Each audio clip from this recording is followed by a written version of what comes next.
Siempre es bueno recordar que desde la sociedad civil todos los trabajos los hacemos en mayor parte pensando en poder impactar las políticas públicas desde nuestra esfera, que no necesariamente significa tratar de llegar al poder político para impactar las políticas públicas, sino el deber ciudadano que implica el entendimiento de lo que es la democracia participativa, y esto es parte de ello. Entonces, inicio yo dando la bienvenida a todas las personas que están aquí. No sé si ya iniciamos la transmisión Zoom, si me confirman, ¿sí? Damos la bienvenida a todas las personas que están acá y a todas las personas que se nos unen de forma virtual. Mi nombre es Olga Doval Díaz, soy la directora ejecutiva de la Fundación para el Desarrollo de la Libertad Ciudadana. Somos la organización coordinadora en Panamá del Observatorio Ciudadano de la Corrupción, capítulo de Panamá, que está formado por otras 8 organizaciones de la sociedad civil, parte de ellas aquí presentes. Y el objetivo de esta breve introducción es triple. Primero, comentarles un poco de dónde sale para nosotros. ¿A dónde punteo? Ok. ¿De dónde sale esta observación? El Compromiso de Lima, como se le conoce, fue un documento producto de la última cumbre de las Américas que se llevó a cabo en Lima, Perú, en 2018, donde las Américas estaba enfrentando un momento de los impactos más terribles de la corrupción en todos los países a un nivel macro, dado los fenómenos de gran corrupción que habían, vamos a decir, infectado, por usar la palabra de moda ahora en la pandemia, a 9 países de la región con los esquemas de gran corrupción de la compañía delictiva Odebrecht, que desde un esquema de cuello blanco en realidad actuaba con un esquema de crimen organizado. En ese momento los países se encontraban en la pelea, por así decirlo, de lograr la judicialización de los casos, y de hecho en la mayor parte de los países que sufrieron este flagelo han logrado algún acercamiento a la justicia e inclusive recuperación de activos. No es precisamente el caso de Panamá, donde en teoría iba a haber una recuperación de activos que no se ha dado, y por el otro lado el caso todavía no ha llegado a la justicia. Pero en la cumbre de Lima, los países o los gobernantes se ponen de acuerdo, y en lugar de lanzar los acuerdos que normalmente salen de este tipo de reuniones, como la que hubo en Panamá, recordarán que en Panamá fue la 7ª cumbre en 2013, lo que se elabora es una lista de 57 mandatos puntuales de lucha contra la corrupción, a los que los países miembros se comprometieron, y que iban de temas muy básicos a temas muy complejos, pero eran muy puntuales. A partir de allí, entonces, se crea el foro, desde el Foro Ciudadano de las Américas, la organización Red Lat, y a través de una aplicación a fondos internacionales que hicimos los capítulos de Transparencia Internacional, creamos el Observatorio Ciudadano de la Corrupción de las Américas, con el objetivo de ver cómo los países estaban implementando y cumpliendo 19 de esos 57 mandatos priorizados en 5 áreas que están aquí. Una de ellas era la gobernabilidad democrática, la transparencia, el acceso a la información, la protección de denunciantes, los derechos humanos, incluyendo la libertad de expresión, financiamiento de organizaciones políticas y campañas electorales, porque como sabemos, el financiamiento de la política es una de las puertas grandes a la corrupción, y hoy día también a la penetración del crimen organizado en las estructuras políticas. La prevención de la corrupción en obras públicas y contrataciones públicas, y la cooperación jurídica internacional, el combate al cohecho, al soborno, al crimen organizado, al lavado de activos y la recuperación de activos. Dentro de esos 5 ejes, nosotros el día de hoy, en el marco del Día Internacional contra la Corrupción, que fue ayer, y el Día Internacional de los Derechos Humanos, que es hoy, hemos organizado esta conferencia con el objetivo de hacer un énfasis y un análisis en el primer y el segundo eje prioritario, que es el fortalecimiento de la gobernabilidad democrática y la implementación y el respeto de los derechos humanos, y por otro lado,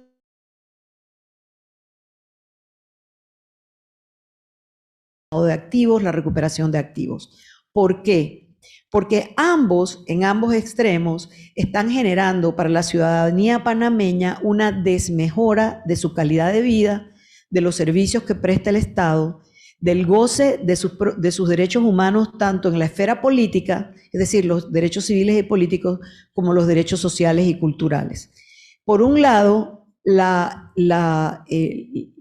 nuestras instituciones democráticas están siendo socavadas en distintos aspectos, comenzando por lo básico del Estado de Derecho, que es la separación de poderes y la capacidad de un poder de controlar al otro, pasando por la justicia y pasando por otras afectaciones que se han agravado durante la pandemia.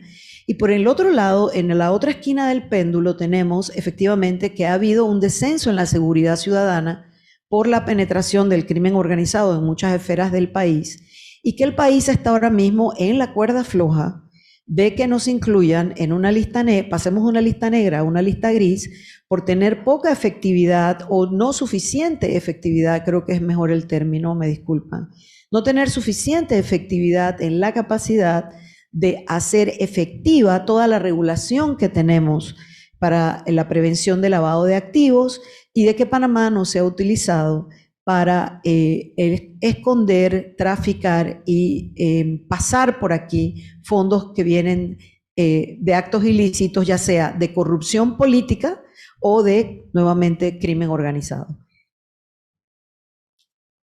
En ese sentido, dentro de los 5 ejes que calificó el observatorio, Panamá obtuvo una media de 1,42, muy por debajo del máximo de 3 y por debajo de la calificación de la región.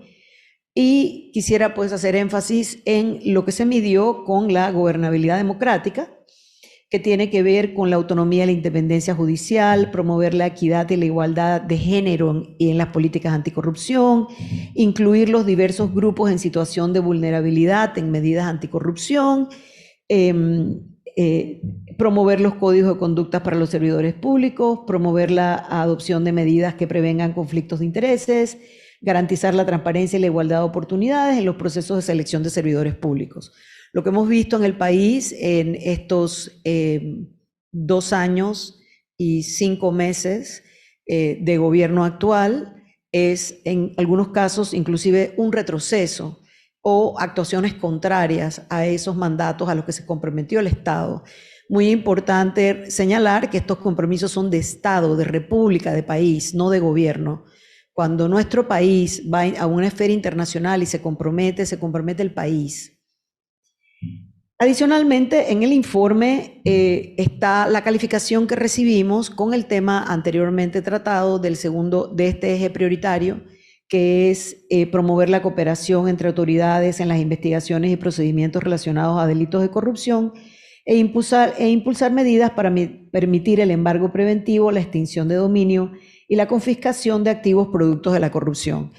En otros países estos han sido herramientas que han permitido la lucha efectiva contra el crimen, contra los crímenes y los esquemas de corrupción que favorecen la desmejora del medio ambiente, que es uno de los aspectos donde generalmente cuando hay una violación o un exceso o un atropello a los derechos humanos que tienen que ver con la conservación ambiental, generalmente están muy de la mano con esquemas de corrupción, porque generalmente estos esferas están tuteladas por el Estado, y al estar tuteladas por el Estado, son los cuadros de corrupción los que luego permiten que sean violentados o no protegidos correctamente. Finalmente, en la lucha contra la corrupción y en ese marco que hablábamos del Día contra la Corrupción que fue ayer y el Día de los Derechos Humanos que es hoy, no podemos nunca en nuestra esfera y desde el observatorio y las organizaciones que lo representamos, dejar de mencionar que las estructuras democráticas, la gobernabilidad democrática, para nosotros es la única vía de la lucha contra la corrupción.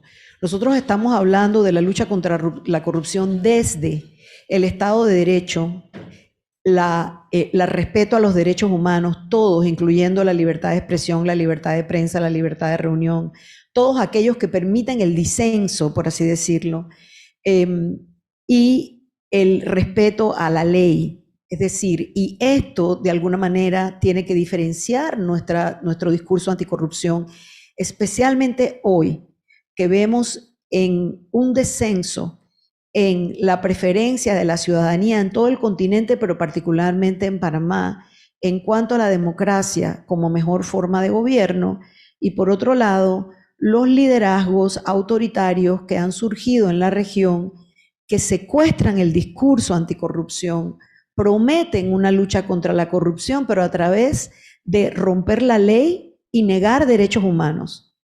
Y esa es una diferencia muy grande que tenemos que remarcar, porque no hay tal cosa como estabilidad democrática, gobernabilidad democrática, y que cada ser humano tenga la libertad de generar su proyecto de vida dentro de los derechos humanos y los deberes y derechos que establece la ley, si nos adherimos a un discurso que los niega de salida. Especialmente las poblaciones más vulnerables son aquellas que entonces reciben el peor impacto, especialmente en un país como el nuestro, que definitivamente todos sabemos sobrevive la inequidad y que ahora mismo todavía estamos enfrentando graves impactos económicos y sociales en relación a la pandemia. Finalmente, tenemos hoy dos expositoras de lujo en esta conferencia que lo que desea es analizar esas estructuras que de base están desmejorando nuestra gobernanza democrática.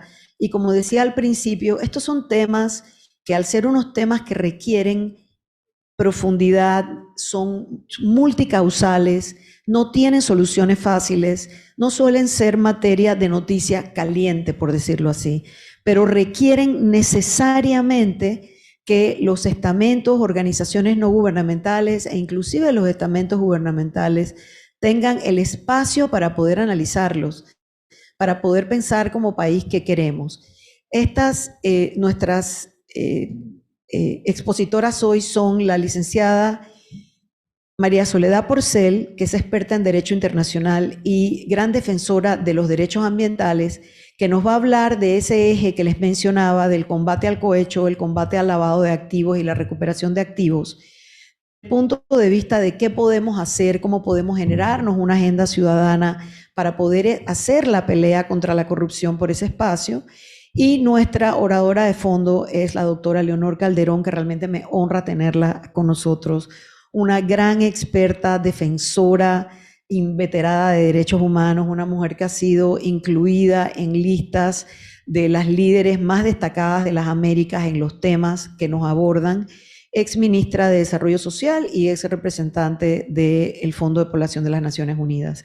Y vamos a comenzar primero con María Soledad, que hará una exposición de unos 20 minutos, tendremos un breve espacio de preguntas y respuestas, luego tendremos a Leonor por otro tiempo parecido, otro espacio de preguntas y respuestas, y finalmente un momento donde ojalá podamos tener un diálogo entre los que estamos aquí y que podamos examinar con cierta profundidad y cierta madurez estos temas que nuevamente les digo, aunque no sean noticia caliente, son el entramado esencial de entender por qué nos pasan las cosas que nos pasan.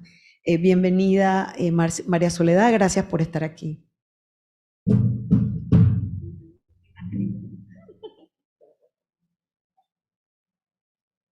Me voy a quitar la mascarilla. ¿Me escuchan bien? Porque si me escuchan, tal vez no sea necesario que me quiten la mascarilla. Muy buenos días, me siento muy honrada de estar aquí exponiéndoles algo que para mí es importantísimo, porque cuando trabajamos en el Observatorio Ciudadano de Corrupción, nos percatamos que efectivamente en el país todavía falta dar muchos pasos importantes, tanto para poder salir de listas grises y negras internacionales, como poder satisfacer a la población que se siente profundamente preocupada porque nosotros no sentimos como ciudadanos que haya una solución real para los problemas de soborno, de cohecho y de corrupción.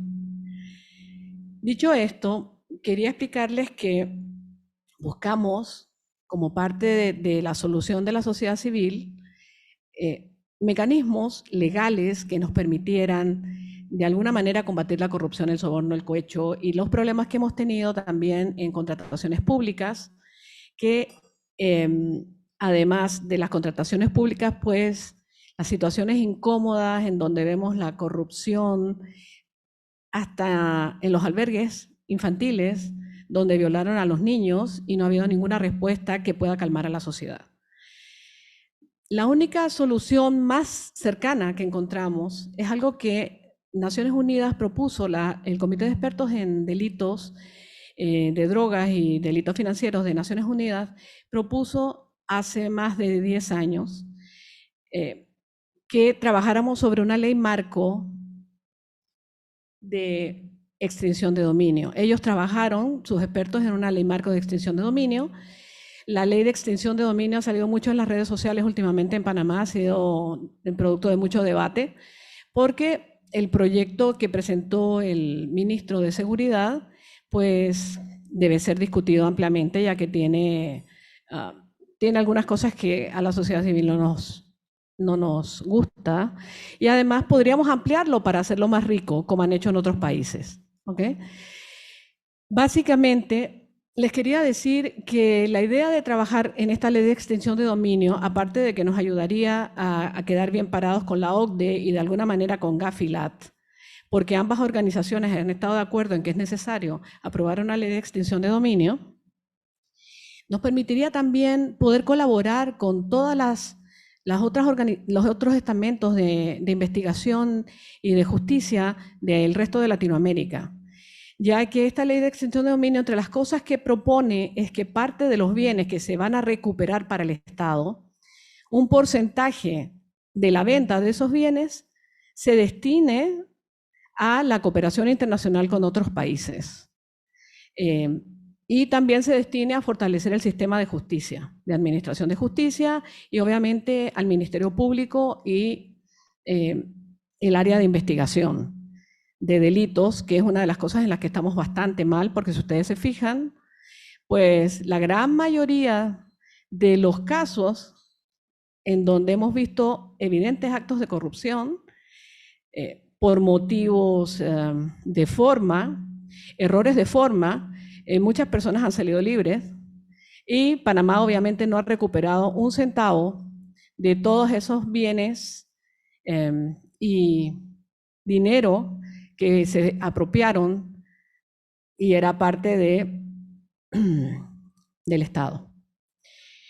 Como esos bienes no los hemos podido recuperar y no los podremos recuperar mientras no tengamos una ley de extinción de dominio, a mí me pareció vital, y fue una de las cosas que le recomendé al Observatorio Ciudadano Anticorrupción. Le dije que era vital que en Panamá estudiáramos la ley de extinción de dominio y que la comparáramos con las leyes de los otros países de América Latina para que viéramos qué había resultado y qué no había resultado.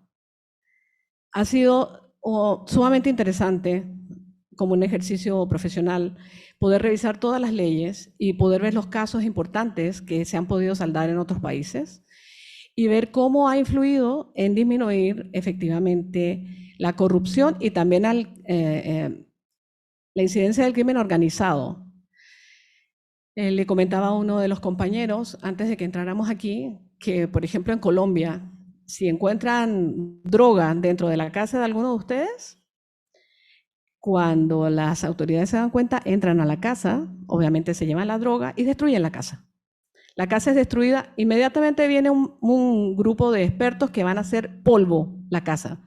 El Estado se queda con la propiedad y retribuye a alguno de los afectados, le paga o le da un porcentaje a las otras estamentos de justicia de distintos países que han intervenido en la investigación, Y también fortalece el sistema de justicia, porque parte del dinero que queda entonces va para el sistema de administración de justicia de Colombia.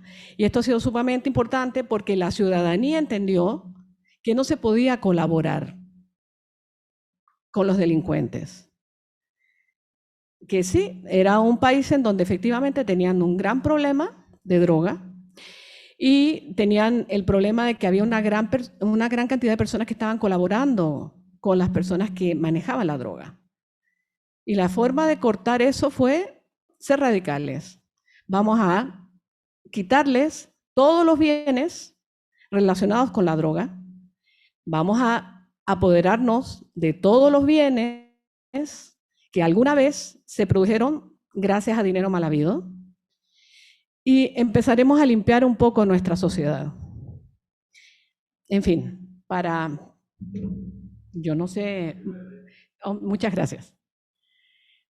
Miren, el origen de la ley de extinción de dominio, como les dije, fue la Oficina de Naciones Unidas contra la Droga y el Delito quien presentó esta ley de extinción de dominio, una ley marco, como una herramienta novedosa para combatir la corrupción. Sin embargo, este ejercicio de ese comité de expertos se basó en la experiencia de Colombia, quien para enfrentar la situación social que vivían de inseguridad, corrupción, soborno, drogas e ilícitos de todo tipo conexos con la droga, ellos en el año 2002 dictaron una ley de extinción de dominio, que obviamente ha sido mejorada y en algunos casos ha sido producto de demandas de inconstitucionalidad, ¿sí? Para corregirla. Ok, ¿para qué sirve esta ley de extinción de dominio?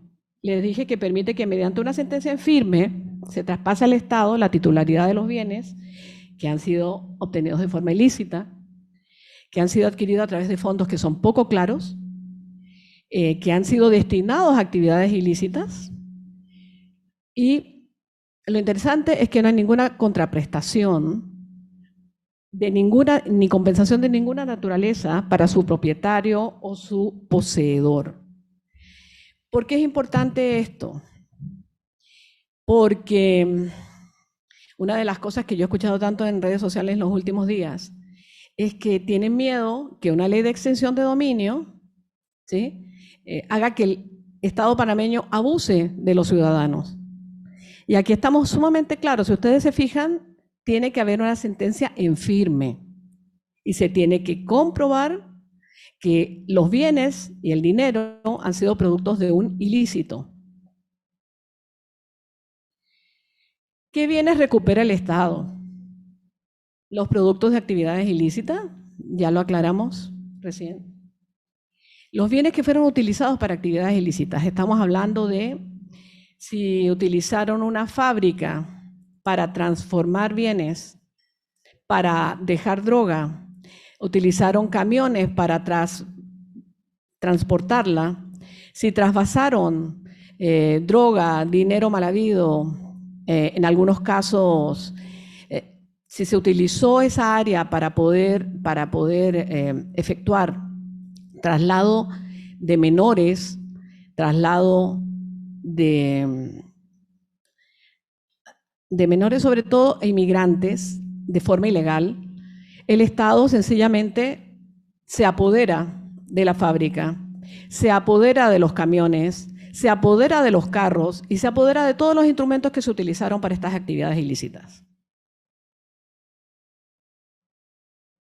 También están hablando allí de que se apoderan de los objetos de los bienes que son objeto de actividades ilícitas. ¿Ok? Que está íntimamente relacionado con lo que les dije hace un rato, porque hay bienes que no necesariamente son ilícitos, como dinero, que puede ser lícito, pero que se puede utilizar para actividades ilícitas. Se puede utilizar para casos como, bueno, hay países que han metido dentro de estas actividades, de estos ilícitos, el uso de información privilegiada para adquisición de bienes, para obtener contratos con el Estado. Hay países que cada país de alguna manera fue haciendo un estudio de cuáles eran los problemas sociales más grandes y qué era lo que los ciudadanos concebían eran los peores actos de corrupción. Y lo fueron agregando a sus leyes nacionales de extensión de dominio. En Colombia, por ejemplo, tenemos la trata de blancas, en Colombia tienen además la prostitución infantil, el proxenetismo, pero tienen, en Perú tienen cosas tan interesantes como la minería ilegal, porque para ellos es súper importante porque son un país minero. Y el hecho de que haya minería ilegal le quita ingresos al país. Pero también involucraron cosas interesantes que para mí eran totalmente novedosas. Por ejemplo, en Perú y en Honduras y Guatemala, son 3 países en donde metieron en la ley de extensión de dominio que se utilizaran terrenos del Estado sin autorización, sin haberlos alquilado, sin conocimiento del Estado, para actividades que no eran ilícitas, pero que no le pagaban ni le rendían ningún tipo de rédito al Estado. Y yo les quiero mencionar que ayer tuve la oportunidad de escuchar a Willy Cochet, no sé si ustedes lo escucharon, sacó un video sumamente interesante en donde dijo que Minera Panamá había utilizado 7.500 hectáreas, 7 hectáreas con 5.000 metros, perdón, más o menos, la había utilizado fuera del área de concesión para poner las tinas de relave, que es lo más contaminante de una mina. Y que esa cantidad de tierra se las había pedido en concesión al Estado, a la NATI, que la NATI lo negó, pero la compañía utilizó de todas maneras unas tierras que no le habían sido concedidas, que no le habían sido alquiladas, para poner las tinas de relave. O sea, lo más contaminante de la actividad minera. Entonces suena simpático que ahora le vayamos a cobrar. ¿Cómo le podemos cobrar por algo que fue delictivo? Ellos están contaminando las aguas, están contaminando el ambiente. ¿Okay? Así que son cosas que me pareció súper interesante. Perú, Guatemala, Honduras, ellos pusieron en su ley de extinción de dominio situaciones similares para poder quitarle a las empresas que hicieron eso los instrumentos, los bienes y de alguna manera cobrar para el Estado todo ese daño. ¿Okay? Pero no son actividades ilícitas todavía, ¿eh? Bien. Si ustedes se fijan, también pusieron los bienes que provengan de la transformación o conversión parcial, total, física o jurídica, del producto, instrumentos, objeto material de actividades ilícitas. ¿Por qué? Porque hicieron hincapié en mencionarlo. Porque ustedes se tienen que haber dado cuenta que los delincuentes son sumamente inteligentes. Es más, los amos de la droga nos han enseñado que utilizan el cerebro para cosas increíbles, ¿no? Yo no sé si ustedes saben que hace poco encontraron en Europa que estaban enviando melones y resulta que los melones los sostenían con algo que parecía cartón, pero no era cartón. Era un material un poco más maleable y cuando los científicos se dieron cuenta, resulta que ese material maleable que sostenía el melón, que había sido lícitamente enviado a Europa, el material contenía droga. Cuando pasaba por un proceso químico, al llegar al país, era desecho, ¿cierto? Tomaban el desecho, lo trataban químicamente y habían trasegado legalmente droga. Entonces se han tomado el trabajo de ver todas las cosas que puedan pasar. O sea, esto está basado en experiencias. Bueno, como les dije, el hecho de utilizar bienes lícitos para ocultar bienes ilícitos, como la droga, como sucede en Colombia, en las casas, lo que sea, donde han guardado droga, así como les dije, llega la policía y en minutos empiezan a destruir el bien lícito y se lo apropia el Estado. También tomaron en cuenta que hay bienes lícitos que se mezclan con bienes ilícitos. Y ustedes dirán como que, bueno, señores, hay muchos bienes que son lícitos, con los cuales se puede producir droga, pero para producir droga hay que mezclarlo con bienes ilícitos. ¿Ok? Entonces, esto también lo tomaron en cuenta los expertos porque estaban previendo todos los posibles casos de afectación del Estado. Siguen los bienes que constituyen un incremento patrimonial, ¿ok? Producto no justificado, perdonen, que ha sido el caso que hemos visto en Panamá. Bueno, creo que todos sabemos que personas que no tenían cómo, ahora tienen casas que cuestan millones de dólares y cientos de miles de dólares. Ese es un incremento patrimonial no justificado. Pues esta ley, la ley de extensión de dominio, permite recuperar esos bienes. Permite venderlos, permite o debería permitir venderlos, debería permitir donarlos o que regresen al Estado. Porque son bienes que no tienen ninguna justificación. Las personas no tienen manera de demostrar cómo obtuvieron esos bienes. ¿Ok?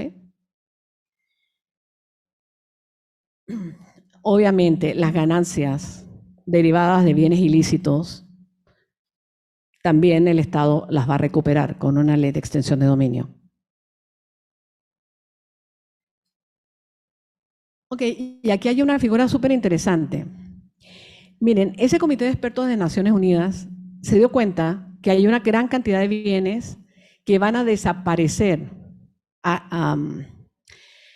digamos, y eso lo hemos aprendido mucho con los delincuentes habituales. Tal vez utilizaron una fábrica y la fábrica va a perder su carácter de fábrica. Van a vender la propiedad, van a ir desapareciendo las huellas del delito. Sin embargo, si las autoridades, producto de las investigaciones, descubren que en el transcurso de esta actividad criminal, ellos se deshicieron de las fábricas, de las casas, de los carros, los camiones y todos los instrumentos que utilizaron para cometer el ilícito, pues van a proceder contra los bienes, los bienes lícitos de los delincuentes. ¿Ok? Van a buscar todos los bienes lícitos equivalentes al valor de lo que ellos vendieron para desaparecer el ilícito, se lo van a quitar y va a regresar a las arcas del Estado.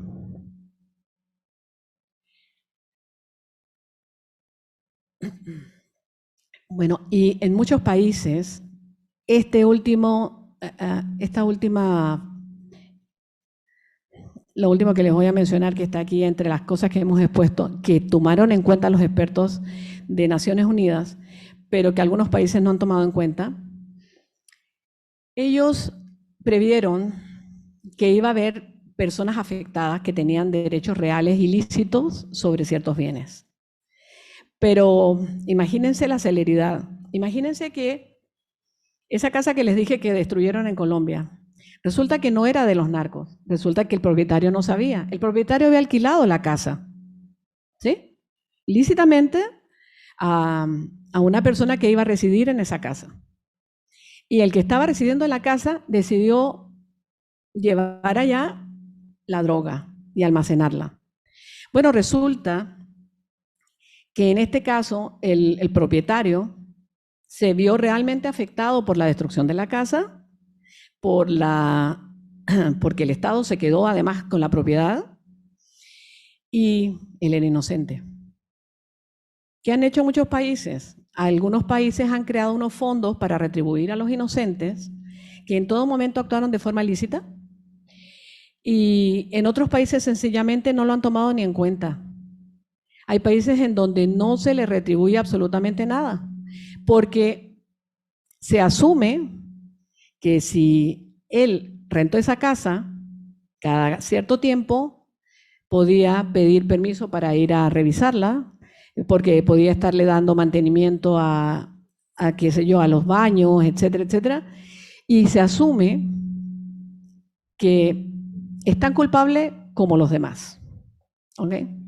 Hay países, en cambio, que han aceptado poner este numeral y que le reconoce pagarle al inocente que ha sido afectado de buena fe. Okay. Las actividades ilícitas para Colombia, que es sumamente interesante, ¿no? El delito de enriquecimiento ilícito. ¿Qué quisiéramos los panameños? Que el delito de enriquecimiento ilícito nos permitiera recuperar los bienes que el Estado está manteniendo durante el periodo en que los procesos penales están vigentes. Porque yo creo que ustedes saben que todos estos bienes representan una carga para el Estado. El Estado está pagando por la manutención de todos estos bienes que han sido secuestrados, ¿sí? Han sido objeto de medidas cautelares. Y los va a tener que sostener durante muchos años.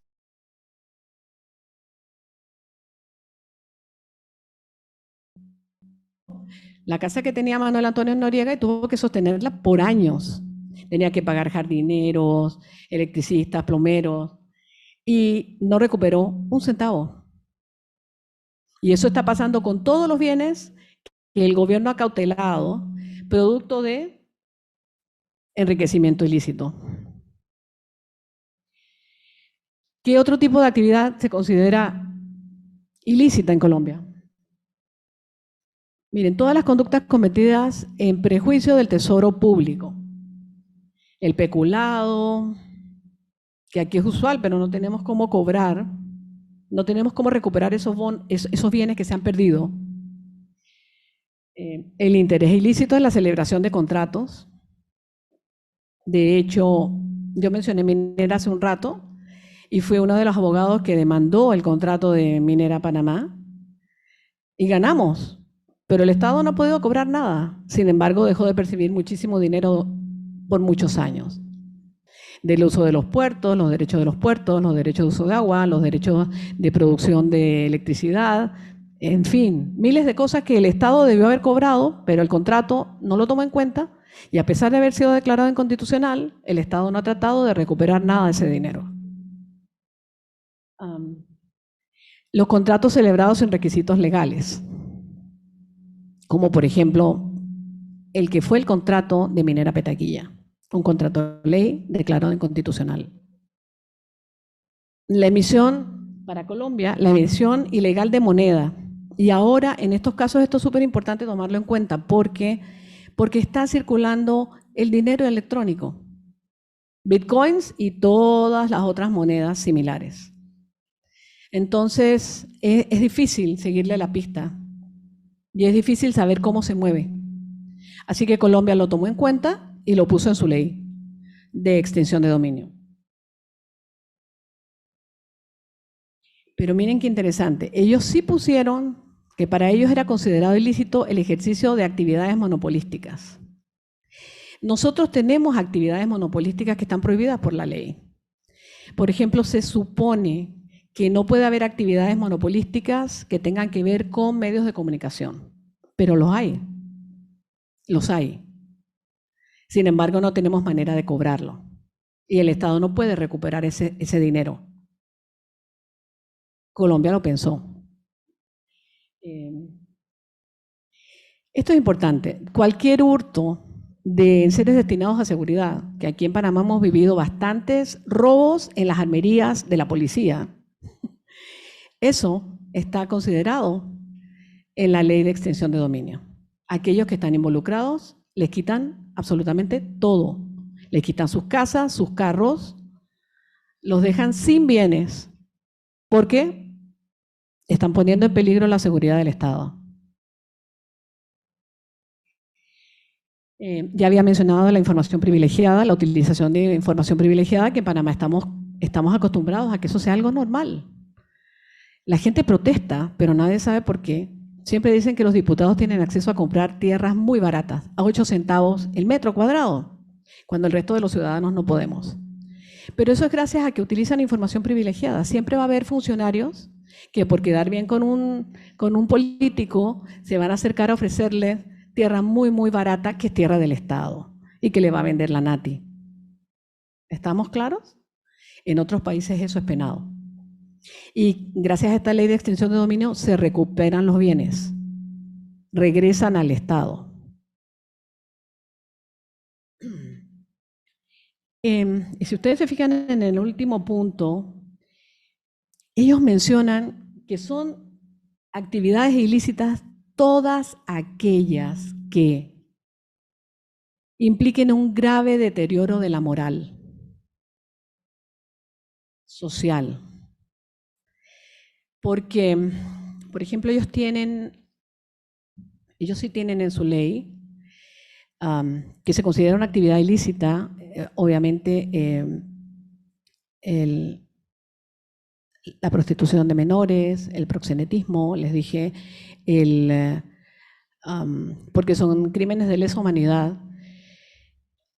Todos los crímenes de lesa humanidad ellos los tienen considerados como actividades ilícitas que están sujetas a la ley de extinción de dominio, porque fue la manera de terminar y combatir esos delitos.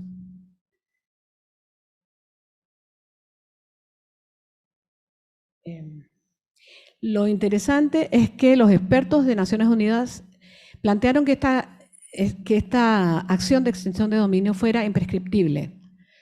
Sin embargo, esto ha sido objeto de demandas que han perdido en Argentina, en Colombia, en México, y han tenido que cambiarlo. ¿Por qué? Porque muchos de nuestros países tienen un límite para,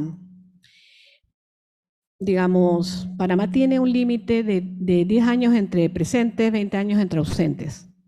Sin embargo, el fisco tiene un límite de 40 años. Le exigen a nosotros, a los que tributamos, que guardemos las facturas durante 40 años. Sí, perdón, Olga. Nos piden que guardemos las facturas durante 40 años.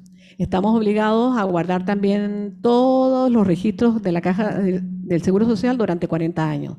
Pero ese es nuestro límite más grande. De hecho, las penas en nuestro país son de 20 años, la pena máxima. Entonces, este carácter de imprescriptibilidad, seguramente, si se presenta la ley que había presentado el ministro Pino de Seguridad, no va a ser aceptada y va a ser declarada inexequible. ¿Okay? Perdón. Disculpen, creo que me pasé del tiempo. La pobre Olga está desesperada. Yo lo que les quería decir es que esto ha sido una visión rápida de lo que podemos hacer, primero, para terminar con la sensación de inseguridad que tiene el ciudadano, con la sensación porque no es inseguridad nada más. Nosotros sentimos que somos incapaces de recuperar los bienes que se han robado, que han hurtado, que han utilizado, que son del Estado. Nosotros nos sentimos sumamente frustrados de que no haya manera de parar la corrupción. Existe una forma, tenemos una posibilidad. Y yo creo que la sociedad civil puede actuar de forma conjunta para mejorar el proyecto de extinción de dominio que presentó realmente el ministro de Seguridad. Porque el proyecto de extinción de dominio que presentó el ministro de Seguridad, todavía, en vez de hacer lo que hicieron en otros países, de utilizar un proceso judicial de tipo ejecutivo rápido, que permita recuperar rápidamente los bienes, él hizo una mezcla, sus expertos hicieron una mezcla interesante, pero muy rara, porque básicamente entendieron que se le debían aplicar las mismas normas del derecho penal acusatorio. Entonces, es muy difícil que si una acción es real, trata de bienes, es una acción sobre cosas, se tramite vía un proceso penal. Si ya se está tramitando un proceso penal por los delitos que dieron derecho a ejecutar la extinción de dominio. ¿Okay? Entonces hay que modificar esa norma y hay que agregarle cosas que para nosotros son importantes. Ellos no metieron la corrupción de menores y el proxenetismo en la ley de extinción de dominio y la necesitamos. Tampoco metieron el uso de información privilegiada. Tampoco está inmersa en esa norma toda esta trata de migrantes y la trata de blancas. Son problemas sociales que afectan a nuestra sociedad, que son ilícitos y deberían formar parte de esa norma. Yo invito a la sociedad civil para que todos, cada uno de nosotros, participe en mejorar la norma de extinción de dominio, para que en realidad sea una solución, para que nos permita recuperar activos, para que el gobierno pueda invertir parte de esos activos en mejorar la administración de justicia.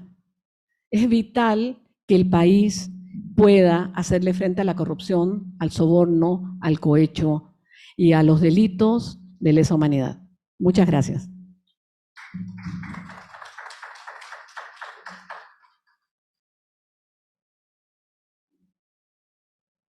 Gracias, María Soledad, sobre todo por abarcar ambos aspectos, la parte técnica, la parte de derecho comparado y la parte de qué le hace falta a ese proyecto de ley y cómo podemos desde la ciudadanía contribuir a su mejora, especialmente ahora que nuestro país está siendo utilizado como vía de tránsito para la trata de personas y otros crímenes adicionales de lesa humanidad que efectivamente requieren un abordaje y un castigo ejemplar para poder detener esa avalancha que sentimos desde la ciudadanía con relación a la capacidad de luchar contra la corrupción.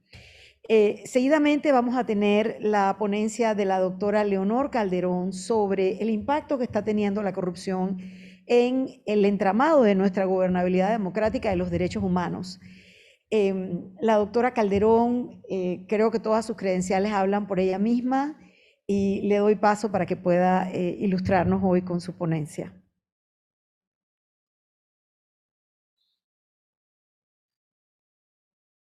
Bueno, muy buenos días, muchas gracias. Gracias, Olga, por esa presentación, que además la tengo que aclarar, yo no soy doctora. No importa, pero he caminado bastante en la vida en distintos ámbitos que tienen un poco que ver con estas temáticas, ¿no? Así que agradezco mucho la oportunidad. Yo realmente creo que estas fechas siempre son propicias para volvernos a poner al día sobre la relevancia que estos temas tienen, ¿no? Y yo me voy a centrar un poco más en un poco el título de esto, pero agradezco mucho la presentación de María Soledad, porque nos puso en lo práctico, en lo concreto, en lo que efectivamente nos puede traer o dejamos de percibir como Estado, como nación, como población, por los actos de corrupción y por la debilidad de nuestras normas y de nuestras instituciones. Y eso realmente es sumamente importante y sumamente relevante. Y me parece muy bien la comparación, y una comparación con Colombia, que es un país vecino. Porque a veces cuando ponemos comparaciones de países que están geográficamente lejos de nosotros o que tienen niveles de desarrollo muy por encima, perdón, nosotros tenemos un Producto Interno Bruto mayor que el de Colombia. O sea, podríamos realmente hacer lo mismo y más que lo que está haciendo un país vecino como Colombia. Entonces, esa comparación a mí me parece útil porque nos pone en el horizonte de que efectivamente nosotros podemos avanzar y hacer las cosas de una manera diferente. Para ir un poco a la temática de este evento, y es muy claro entender que sin una garantía efectiva de los derechos humanos no podemos hablar de una democracia perfeccionada, y que son de alguna manera procesos totalmente interdependientes. Tienen una estrecha relación, siempre la han tenido, el Estado democrático con el ejercicio efectivo de los derechos humanos. Y aún así es un debate que no ha estado exento de conflictos en algunos momentos, y hay algunos teóricos que plantean estos conflictos, porque a veces viene el conflicto del derecho individual versus el derecho colectivo, el interés de todos versus el interés de uno, y estos son temas que siempre se han debatido. Lo real es que, de alguna manera, el respeto a los derechos humanos, aunque no tenga el apellido de humano, está establecido también en nuestra Constitución. El artículo 17 de la Constitución panameña habla claramente, y lo voy a leer: las autoridades de la República están instituidas para proteger la vida, honra y bienes de los nacionales donde quiera se encuentren y a los extranjeros que estén bajo su jurisdicción. Asegurar la efectividad de los derechos y deberes individuales y sociales y cumplir y hacer cumplir la Constitución y la ley. Agrega una última oración muy importante que dice: los derechos y garantías que consagra la Constitución deben considerarse como mínimos y no excluyentes de otros que incidan sobre los derechos fundamentales y la dignidad de la persona. Y esto tiene una clara relación con los derechos humanos, que nosotros todos sabemos que son progresivos. Un derecho no se queda donde está. Los derechos humanos siempre van a más, siempre persiguen más. Y nuestra Constitución lo dice, que todos estos capítulos que nos menciona, el derecho al trabajo, el derecho a la salud, el derecho a la educación, tal, son mínimos. No necesariamente son el máximo. O sea que los ciudadanos, a través de nuestro desarrollo, podemos seguir aspirando a más. Y eso está totalmente establecido. Y probablemente para muchos teóricos o para muchas personas, la existencia de una democracia formal, entiéndase, elecciones regulares, elecciones limpias, elecciones libres, puede ser suficiente para que podamos hablar de una democracia perfecta, de una democracia que funciona. Hubo momentos, ya ahorita estamos variando el discurso, pero lo real es que en este momento en América Latina, con algunas excepciones cuestionadas por unos y no por otros, la mayoría de los estados, situación que no teníamos, por ejemplo, en los 70 o en los 80, donde había varias dictaduras en el continente, gobiernos de facto. Entonces, llegó un momento en donde nos sentimos como muy satisfechos porque todos los gobiernos habían sido producto de elecciones. Pero eso ¿ha sido suficiente? Yo creo que no ha sido suficiente.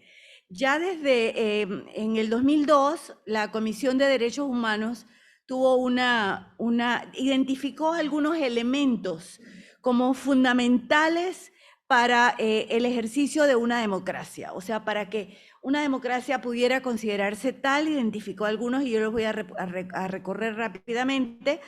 El respeto por los derechos humanos y las libertades fundamentales.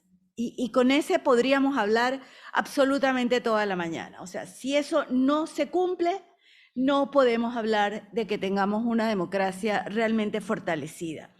La libertad de asociación, en teoría la tenemos. La libertad de expresión y opinión, en teoría lo tenemos, aunque las posibilidades de expresarnos y de opinar de manera pública y abierta sabemos que no está a lo mejor al alcance de todos los grupos.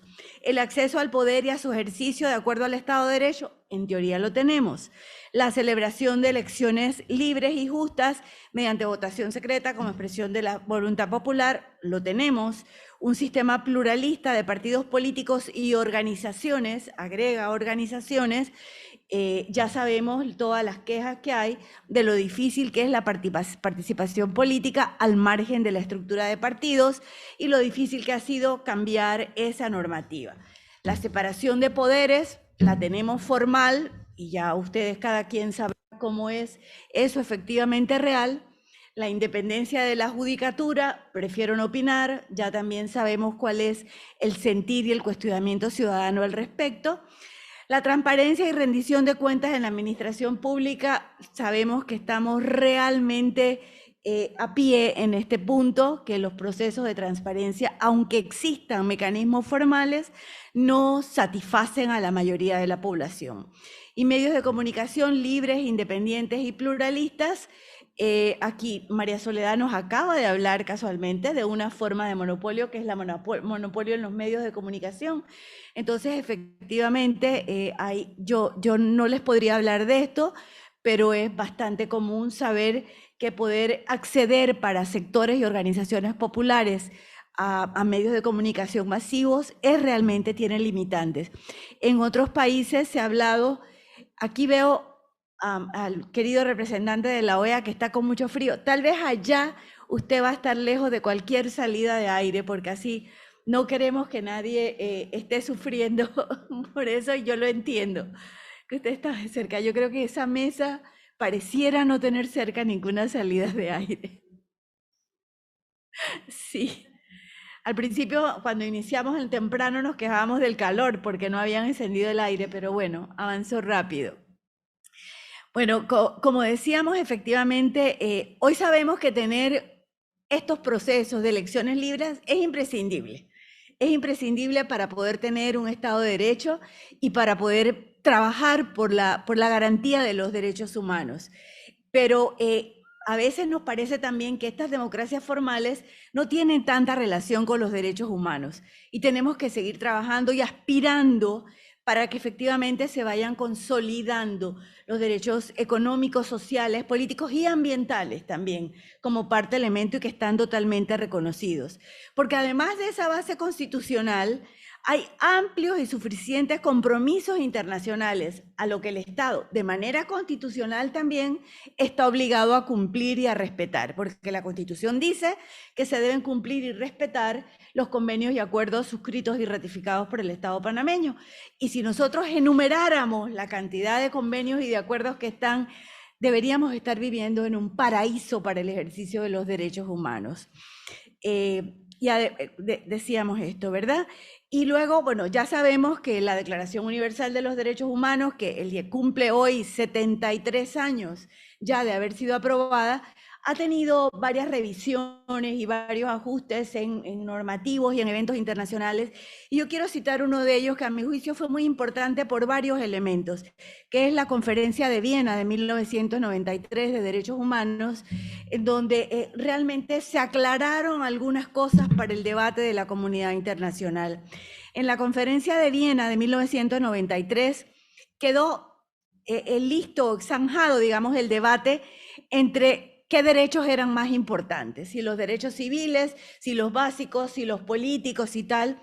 Y ya en Viena, la Declaración de Viena nos dice que proclama la integralidad e interdependencia de todos los derechos humanos. O sea, no hay derechos más importantes que otros.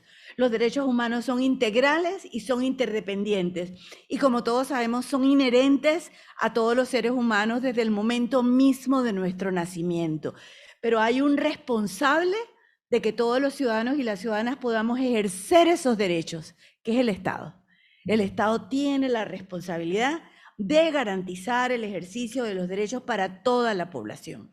Luego, en la Cumbre del Milenio, que fue una cumbre muy importante al inicio de este nuevo milenio y nuevo siglo, también la comunidad internacional reafirma sus compromisos nuevamente con el ámbito y el cumplimiento de los derechos humanos, del Estado de Derecho y de la democracia como valores y principios universales e indivisibles. Y vemos que en el Pacto Internacional de Derechos Económicos, Sociales y Culturales y en todos los instrumentos posteriores hay capítulos especiales para proteger derechos específicos de algunos grupos que requieren una atención prioritaria, como las poblaciones indígenas, como los grupos afrodescendientes, como las personas con discapacidad, como inclusive para las personas jóvenes, hay toda una serie de elementos que requieren un abordaje específico y que se han venido trabajando para poder garantizar que estas personas que por alguna razón, ya sea una razón étnica, de discriminación, de relegamiento, ya sea por un relegamiento territorial que también existe, no tengan el mismo acceso a disfrutar y a participar de una manera activa de esa democracia. Porque a veces hablamos de tratando de establecer una diferencia entre democracia participativa y democracia representativa. Y yo creo que no podríamos hablar de una democracia representativa si esa democracia no es también una democracia participativa. Y una democracia participativa de verdad con conciencia, con conocimiento, con elementos para poder participar de una manera ilustrada. Sin una efectiva participación no hay representatividad. Y yo creo que eso es algo en donde en Panamá hemos venido, yo diría, retrocediendo el nivel de participación de la población en las actividades públicas. Porque todo esto puede llevar a un voto. Y estos procesos que se han ido debilitando, estas carencias, estas limitaciones que todavía tiene nuestra democracia y las instituciones y la debilidad de las instituciones, son problemas realmente serios para el ejercicio efectivo de los derechos humanos. El Alto Comisionado de las Naciones Unidas entre el 2002 y el 2005 reunió a un grupo de expertos muy importantes que enumeraron algunos problemas que se oponen a la democracia y a los derechos humanos y al imperio de la ley. Y yo voy a mencionar, son creo que 8, pero voy a mencionar algunos que en donde realmente Panamá tendría que reflejarse y tendría todavía un camino que trabajar y que recorrer. El primero que menciona como un experto y como un estorbo, como una limitación para el ejercicio pleno de los derechos humanos es la profundización de la pobreza. Y yo para Panamá hablo de la desigualdad. O sea, y he dicho en otras ocasiones, y lo quiero volver a repetir, que la desigualdad en Panamá es una bomba de tiempo y que la desigualdad debería ser tratada como un tema de seguridad nacional, porque a mi juicio es mucho más peligrosa que la pobreza en sí. O sea, cuando nosotros estamos en un país de millones, en un país de riqueza, en un país de rascacielos, en el país que tiene casi 3 décadas de estar liderando el crecimiento económico de la región y que de la mano conviven situaciones, las que tenemos en nuestras comarcas, que no quiero ni enumerar, en donde este año 2021 se murieron niños de tosferina. O sea, ¿hace cuántos años en Panamá no se deberían morir niños de tosferina? En donde las infecciones intestinales todavía son una realidad, en donde las mujeres les cuesta llegar, a pesar del esfuerzo que se ha hecho y que es importante reconocer en el Ministerio de Salud, pero les cuesta llegar a una mujer embarazada a la casa materna que tenga más cercana, que las hay, que años atrás no las había. Y eso ha sido un trabajo realmente importante. Pero los caminos, o sea, nosotros vemos inversiones millonarias en carreteras costeras, carretera para un centro turístico, carretera para tal, y los caminos en las comarcas y en las poblaciones indígenas para ver año tras año que los niños se ahogan por ir a la escuela, que pasa esto. Entonces, realmente el tema de la desigualdad sí es en Panamá, yo diría, la mayor lacra para el ejercicio pleno de los derechos humanos, porque estamos excluyendo a un porcentaje de la población muy relevante de ese ejercicio. Las amenazas a la seguridad humana, esto está diverso desde varios aspectos. En muchos países esto tiene que ver con la inseguridad ambiental y tampoco está alejado de nosotros. Nosotros vimos el año pasado como en el área de las tierras altas en Chiriquí, por un evento en donde no hubo una alerta temprana, hubo vidas que se perdieron y hubo muchísimos daños materiales.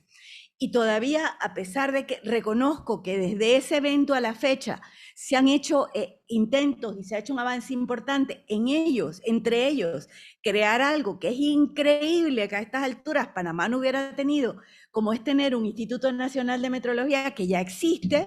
Todavía no sé de qué presupuesto cuenta, no sé cuáles sean sus capacidades, pero esto era fundamental. O sea, todos los países de Centroamérica, no me voy a comparar ni siquiera con Chile, con Argentina, con México, no, los países de Centroamérica tienen años de tener un instituto de metrología. Cuando yo vivía en Guatemala o en El Salvador, porque he tenido la suerte de trabajar en esos países, también en México, me sorprendía cómo cada mañana tú podías tener unas previsiones muy acertadas de lo que podía ocurrir y las alertas de evacuación, de movimiento, de tal. Cierto que son territorios que tienen probablemente mayor riesgo ambiental que Panamá, pero aún así. Me voy a saltar otro, pero me quiero poner en otros 2 elementos que tiene, porque nosotros, bueno, no tenemos conflictos armados, aunque en otro momento podría ser el deterioro del imperio de la ley en contextos tales como la lucha contra el terrorismo. Y aquí me voy a lo que plantea María Soledad. María Soledad nos habló de la ley de extinción de dominio, pero nos habló de delitos que se hacen en el marco de crimen organizado. Y de crimen organizado, y esto de alguna manera nos puede afectar a todos. Y más adelante me voy a detener en estos temas de la seguridad que realmente para Panamá son muy preocupantes. El acceso desigual a la justicia por parte de los grupos menos favorecidos. O sea, esta es una realidad. Casi todas las semanas escuchamos hablar de la justicia selectiva en este país y casi todas las semanas vemos que Panamá es un país que tiene una población carcelaria porcentualmente de las más grandes de la región, pero sin embargo otros delitos que son del público conocido ni siquiera son perseguidos y no nos acercamos a esto. Entonces sí tenemos un acceso desigual a la justicia. Y la impunidad. Creo que no tengo mucho más que comentar con relación a esa sensación de impunidad que nos embarga a todos los panameños hace ya muchísimo tiempo. Entonces, estos elementos han sido identificados de manera reciente como los elementos centrales para que de verdad un Estado pueda tener pueda garantizar el ejercicio de los derechos humanos. Y para esto el Estado tiene que valerse de elementos muy importantes. Tiene que valerse de políticas públicas. Las políticas públicas que se centran tienen que tener un objetivo único en el centro, que es el ser humano. La Constitución lo dice. El Estado tiene la obligación de garantizar el bienestar de todas las personas que están en el territorio, nacionales o extranjeros. Y por lo tanto, las políticas que el Estado hace deben tener como último fin ese ejercicio de los derechos humanos, el ser humano al centro de todo. Esa es su función. Y tienen la función, en el caso de un país como nuestro, de ir superando la brecha de la desigualdad para pasar de esa igualdad que está en las normas, en las que somos muy abundantes y muy ricos, a la efectividad, a la aplicación.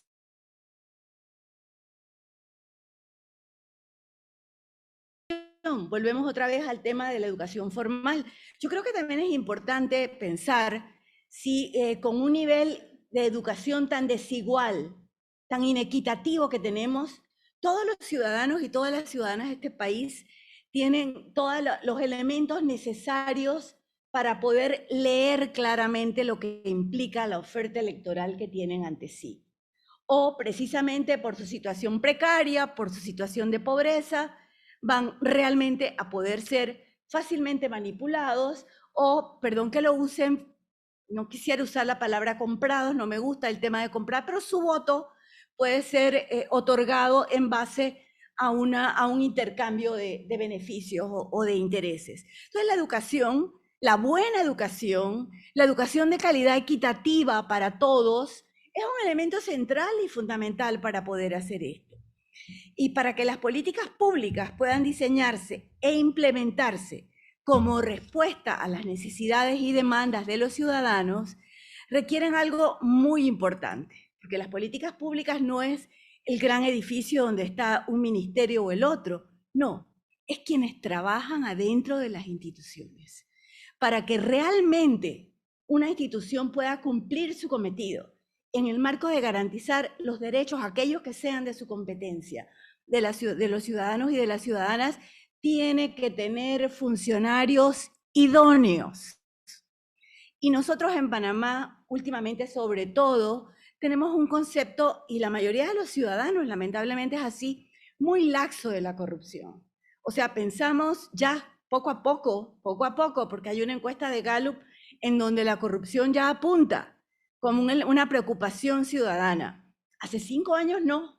Hace 5 o 6 años, aquí la gente que hace 5 o 6 años ya habíamos vivido en este país eventos de corrupción pública muy relevantes, pero para la gente eso no era problema. Afortunadamente ya sí, ya lo está poniendo en relieve como un tema importante. Pero corrupción es nombrar a un funcionario para un cargo con plena conciencia de que el funcionario no tiene las capacidades para ejercerlo. Y corrupción también es aceptar ese cargo. Entonces, eso ni siquiera nos lo planteamos. Y realmente, incluso en la Constitución, todo el título sobre el recurso humano y sobre la contratación de los empleados públicos es impresionante. Si cumpliéramos la mitad de lo que ahí dice, realmente tendríamos en cada institución los funcionarios idóneos que el país necesita y merece.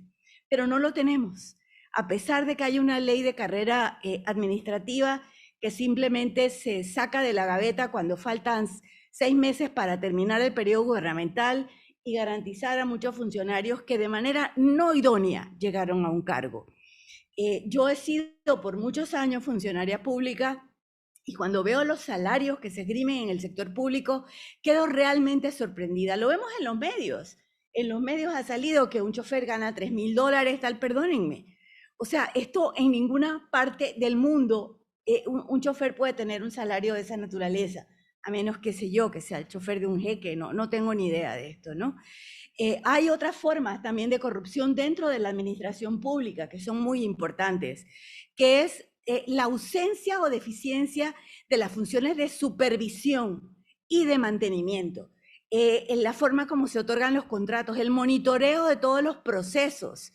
O sea, nosotros tenemos que darnos cuenta, y nos damos cuenta todos los días, cuando transitamos por una calle. Hoy casi me choco con el borde de una acera por esquivar un hueco, cuando vemos que reparan un hoyo en la calle y que a las 3 semanas otra vez el hoyo está ahí. Entonces, por ese trabajo se pagó, pagamos todos, pero no fue bien hecho. Ahí está, y no pasa nada, no pasa absolutamente nada con estos procesos. Y hace mucho tiempo que la administración pública pareciera que eliminó la palabra mantenimiento del léxico de las acciones que se tienen que tomar. Cuando las instituciones son responsables de garantizar el uso responsable de todos los recursos y de preservar de la manera más responsable todos los bienes. Entonces, efectivamente hay un trabajo muy grande que hacer para que el ciudadano común entienda que atrás de un servicio no prestado, atrás de un bien público no atendido o deteriorado, atrás de cualquiera de estas acciones, generalmente hay un acto de corrupción. Hay un acto de corrupción por acción o por omisión, porque realmente hay funcionarios que tienen obligaciones que cumplir, y si no las cumplen, también está. Yo siempre recuerdo, tuve 10 años como funcionaria de Naciones Unidas en el Fondo de Población, y a nosotros al inicio de cada año nos mandaban un documentito muy breve, donde decían, usted acepta que tiene una delegación de poder en el país donde está del Fondo de Población de las Naciones Unidas. Usted acepta que es responsable de que los recursos del Fondo de Población se usen de la manera más transparente y más efectiva. Usted acepta que los nombramientos de las personas a su cargo tienen las características de idoneidad requerida para sus funciones. Y esto era lo que viene muy importante. Decía, usted acepta que conoce o sabe dónde encontrar las normas, procesos y procedimientos que amparan su actuación. Fírmelo y devuélvalo. Si el día de mañana yo tenía un desfalco en mi institución, yo digo, es que yo no me enteré. Señora, usted dijo que usted sabía cuáles eran las normas y que sabía cómo informarse con relación a eso. Porque en Naciones Unidas, y es algo que yo cuando estaba en funciones siempre lo decía, los funcionarios de Naciones Unidas también somos funcionarios públicos, porque nos paga el dinero público. Y por lo tanto tenemos la misma responsabilidad que un funcionario público. Yo siempre he dicho que mi vocación es de servicio público, porque yo he trabajado en el servicio público nacional y he trabajado en el servicio público internacional, que tienen las mismas connotaciones, es servir al público. Entonces, estos son elementos muy importantes y tenemos que seguir que efectivamente los ciudadanos tenemos que aprender que somos los dueños de todos los bienes públicos, que somos los receptores de todos los servicios públicos y que por lo tanto tenemos el derecho, y yo agregaría la obligación, de exigir y de supervisar y de denunciar cualquiera de estas fallas. Y este es un proceso permanente y constante. Y esto tiene que ver con la construcción de la ciudadanía, que es algo de lo que nos hemos venido olvidando realmente, que es desarrollar ese ejercicio de la participación más allá de la arenga, que nuevamente yo creo que aquí hemos retrocedido. En algún momento, no tengo claro exactamente cuándo ocurrió, pero en Panamá se prohibieron las federaciones de estudiantes en los colegios y tal. Aquí los que tienen más edad se acordarán de lo gloriosa que fueron estas organizaciones. Y si no, el 9 de enero, ¿quién estuvo en la calle? El 9 de enero, fundamentalmente, más que la universidad, estuvieron las federaciones de estudiantes de los colegios secundarios. Y al no existir esto, no hay un involucramiento desde edad temprana y una guía temprana para que los y las estudiantes panameños puedan involucrarse con el quehacer ciudadano y con el quehacer público desde temprano, porque es eso, es público, es de todos, nos importa, nos interesa, y estamos como ciudadanos obligados a hacerlo. Y tenemos que entender eso, la importancia de ese bien común que es para todos. Y en una sociedad como la panameña, que a veces es una sociedad tan individualista, en donde realmente pensamos primero en nosotros, en donde lamentablemente se han establecido aquellas premisas que ya reconocemos como propias con muchísimo dolor y vergüenza, como el juega vivo o el que hay para mí, que tiene que ver mucho con las estructuras políticas de un Estado democrático, y ahí le pongo yo muchas comillas, porque el clientelismo político no tiene nada que ver con la democracia. El clientelismo político termina siendo una extorsión política de los ciudadanos menos favorecidos para que realmente puedan. Y el clientelismo político lamentablemente está en todas las esferas políticas y tenemos 30 años de estarlo teniendo en el país. No es privativo, ni hay un partido sobre otro que lo tenga. No, es una práctica. Y lo lamentable es que es una práctica en donde los ciudadanos han llegado a pensar que esto es normal. En esta encuesta de Gallup que acaba de salir y que no he tenido tiempo de revisarla en todo, hay un dato que llama muchísimo la atención. El 68% de los panameños no simpatiza con los partidos políticos, pero sin embargo hay un porcentaje tal vez mayor que está inscrito en partidos políticos. Entonces, efectivamente, se inscriben en un partido por un beneficio, por algo que les importa o por algo que necesitan o por algo que requieren. Y eso también es realmente muy, muy preocupante. Ese concepto de ciudadanía hay que seguirlo trabajando, hay que seguirlo elaborando, y ese concepto de que en algunos momentos tiene que prevalecer el interés colectivo sobre el interés individual también es muy importante, y la pandemia nos trajo a colación eso. Nos trajo a colación de que hay momentos en la vida en donde tenemos primero que pensar en todos antes de pensar en el interés individual de alguien. Efectivamente, a veces algunos sintieron que esas nociones de libertad quedaron un poco menoscabadas en el marco de la pandemia, pero realmente la situación así lo implicaba.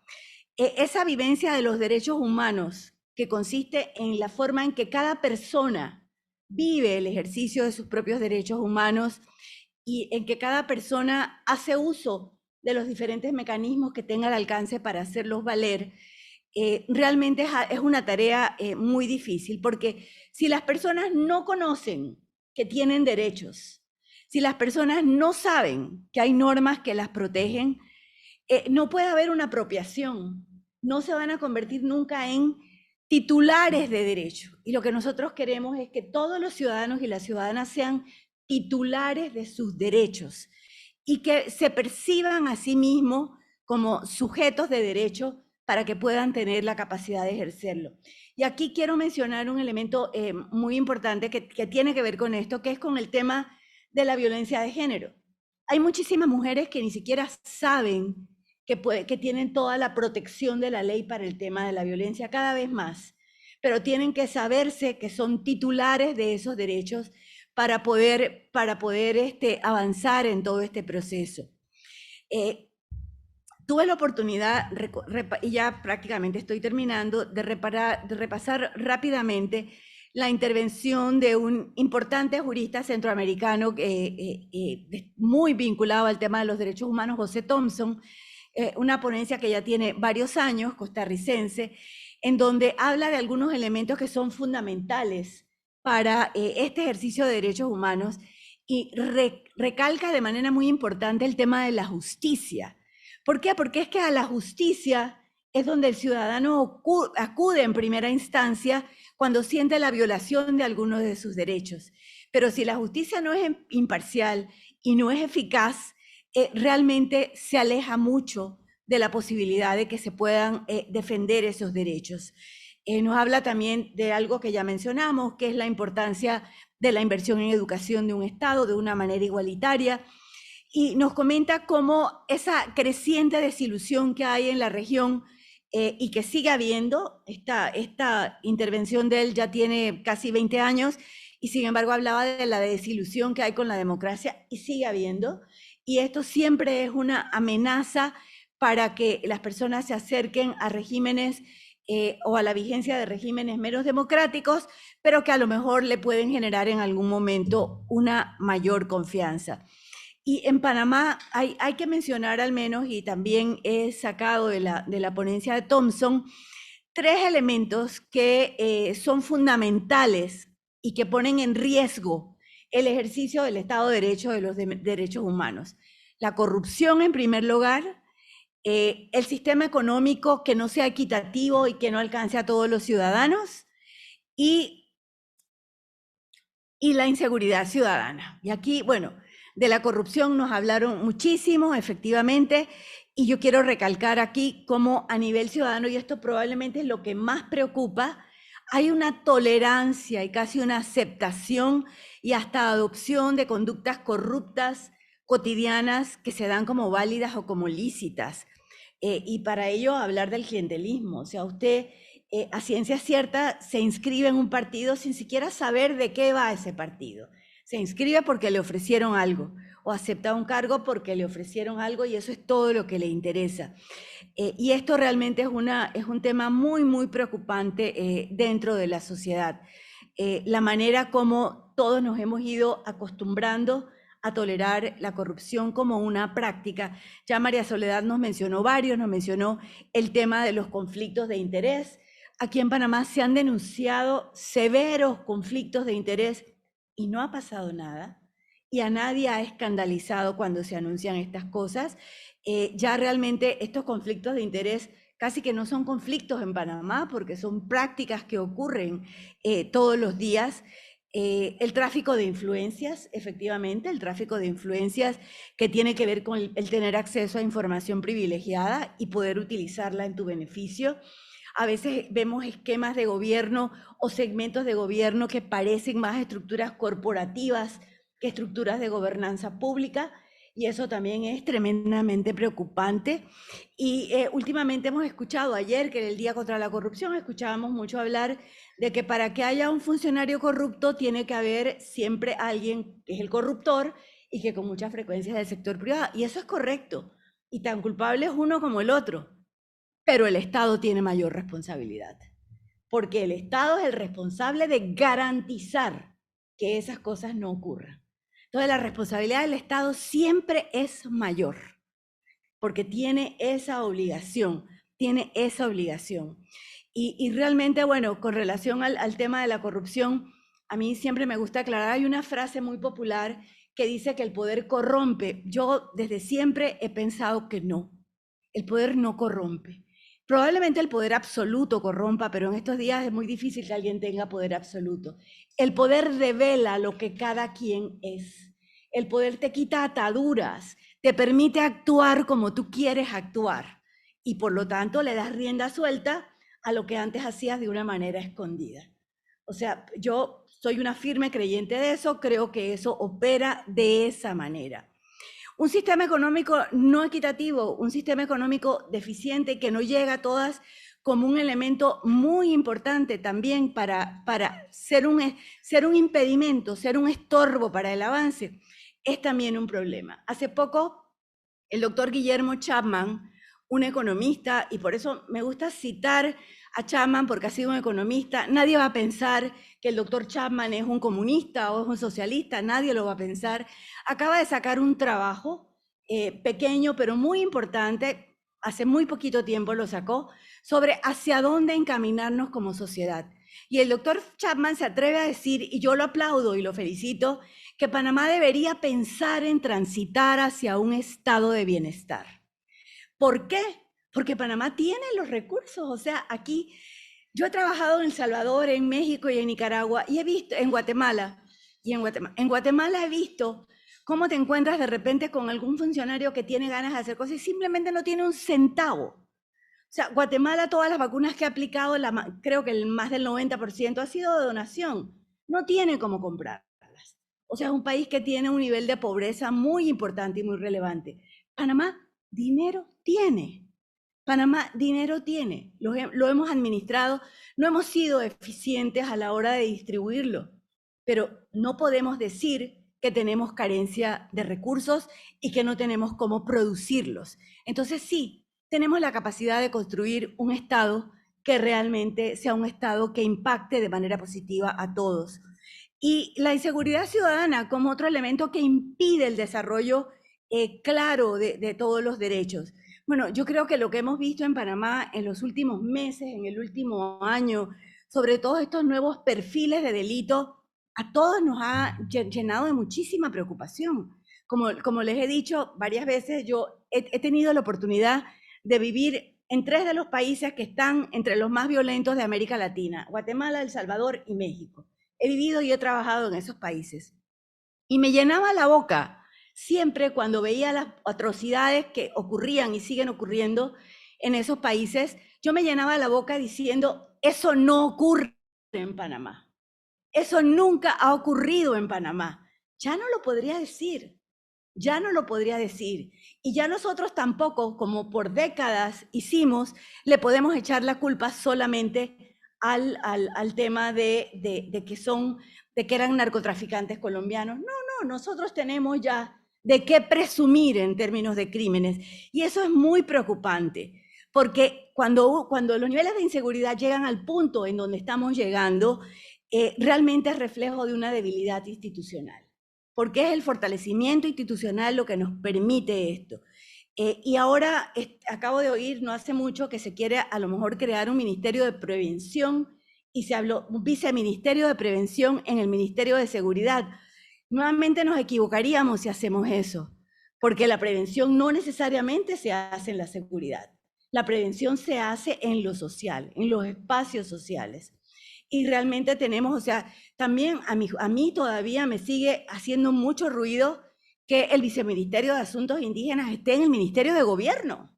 O sea, realmente, ¿por qué tiene que estar un Viceministerio de Asuntos Indígenas, que es la población más deprimida y la que más requiere en el Ministerio de Gobierno? O sea, Panamá, por la situación de los indígenas, debería tener no un ministerio, un viceministerio, un ministerio de asuntos indígenas, o en todo caso vincularlo más al área social. Y con el tema de la inseguridad es sumamente preocupante que nos estemos acostumbrando. Y eso sí a mí me parece muy grave, porque yo he tenido la oportunidad de ver cómo en sociedades como México, a pesar de que está haciendo una gran lucha, como México, esto ha hecho que la gente lo vea como algo normal. El que asesinen a alguien en la calle, el que haya un tiroteo, tal. Y la sociedad termina acostumbrándose a estas cosas cuando perdemos la capacidad de asombrarnos ante el horror, ante la ineficiencia y ante la impunidad, y cuando nos damos cuenta de que son delitos de crimen organizado. Y aquí quiero decir un ejemplo de algo que escuché una vez, lo escuché en México, pero no fue una señora mexicana la que lo dijo, fue una señora centroamericana. Hubo una marcha muy impactante de madres centroamericanas que habían perdido sus hijos en la ruta de migración. Hicieron una marcha hasta la frontera de Estados Unidos para reclamar por dónde estaban sus hijos y qué había pasado. Y a una señora la entrevistaron y le preguntaron, señora, pero bueno, sabemos que esto que ocurre a los migrantes es parte del crimen organizado. Una mujer muy humilde, y a mí me impactó mucho lo que dijo. Y dijo, ¿crimen organizado? Discúlpeme, es crimen autorizado.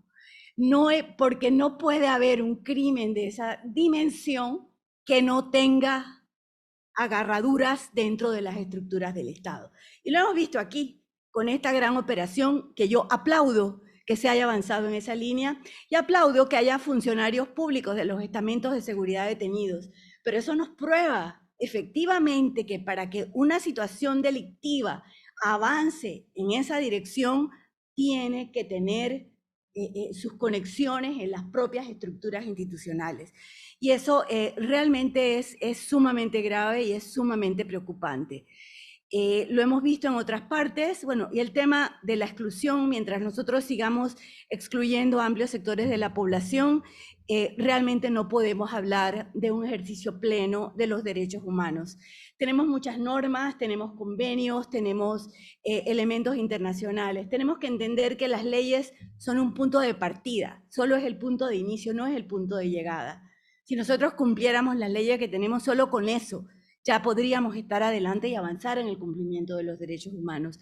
Pero para eso se requieren instituciones sólidas, con funcionarios y con personas idóneas, para poder incluir a todos los sectores y seguir trabajando reiteradamente en esto. Y para finalizar, yo quiero decirles una frase que también me impactó mucho, que ocurrió en el 2017, cuando el Estado mexicano, en donde, antes de ir a este punto final, se me olvidó comentarles algo que parece absurdo y que al principio parecía absurdo, y yo cuando lo escuché ni siquiera pensé que era cierto. Yo hace poco tuve un trabajo en México, hace 2 meses regresé, y una de las creaciones del presidente Andrés Manuel López Obrador, que se ha propuesto atacar frontalmente el tema de la corrupción, y tiene mucha relación con lo que habló María Soledad, creó una institución nueva, y la institución existe, y yo la vi, y tiene este título tan grande a la entrada, que se llama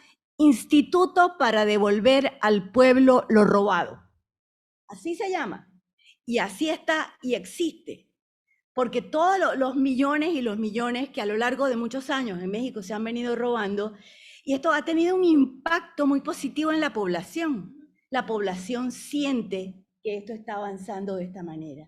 Y en el último informe del 1 de diciembre, el informe presidencial, el presidente López Obrador dijo algo que no sé si hay otro presidente en América Latina que lo pueda decir, que es que en todo este periodo de pandemia no han tenido que recurrir a ningún tipo de deuda externa. Entonces, esto realmente hace una diferencia muy importante con algunos procesos fundamentales. Y ahora sí, les quiero relatar esto que ocurrió en el 2017 en México, con unas indígenas, madre e hija de Querétaro, que son de una etnia indígena que estuvieron detenidas, acusadas de un secuestro falsamente, todo un tema que se había montado, y se logró, gracias a defensores de derechos humanos, se logró demostrar su inocencia y que no tenían nada que ver con el delito que se les acusaba.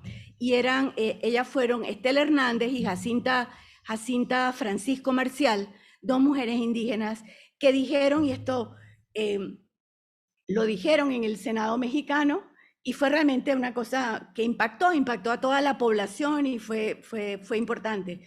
Dijo que ellas, como indígenas, iban a seguir en pie de lucha por nuestra patria, por la vida y por la humanidad, hasta que la dignidad se haga costumbre. Entonces, tenemos que seguir hasta que la dignidad se haga costumbre. Gracias. Gracias, Leonor. ¿Se oye? Sí. Te invito acá para poder tener un breve periodo de preguntas y respuestas. Sé que estamos sobre la hora, pero si de entre el público hay alguna pregunta, estaríamos muy satisfechas y contentas de poder solventarla. O algún comentario, aunque no fuera pregunta, sino comentario. Lea, el otro micrófono para que se lo...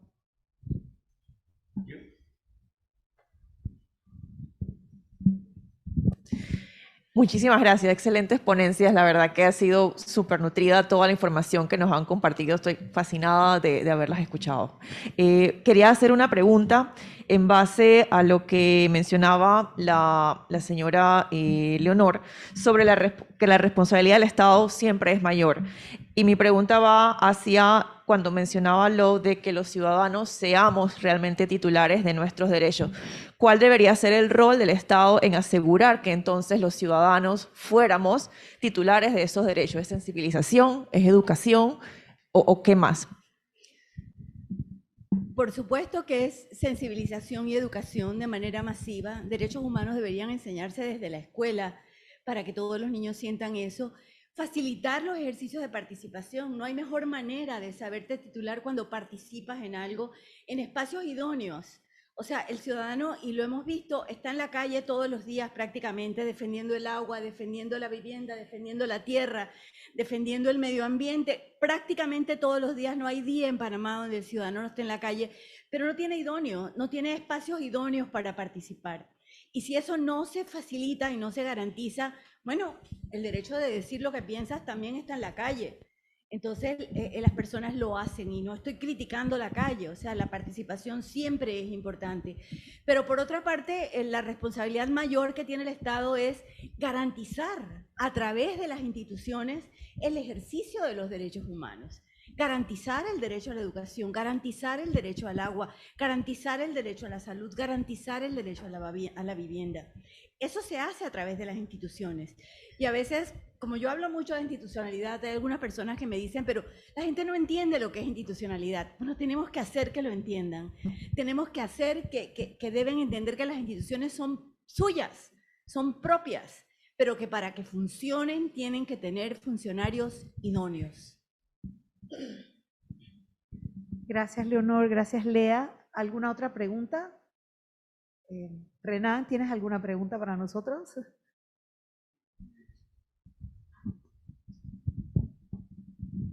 Sí, una pregunta un comentario más que todo para la señora María Soledad.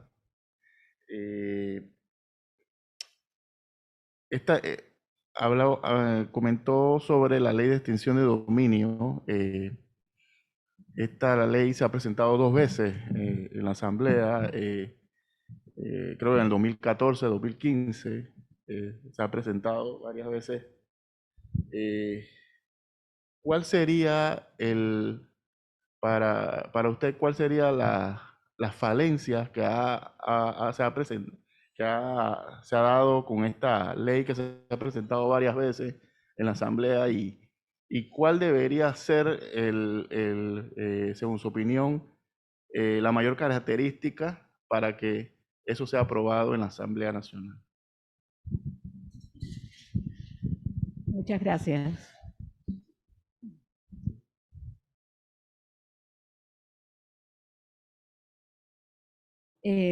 Yo creo que es importante puntualizar que obviamente hay intereses,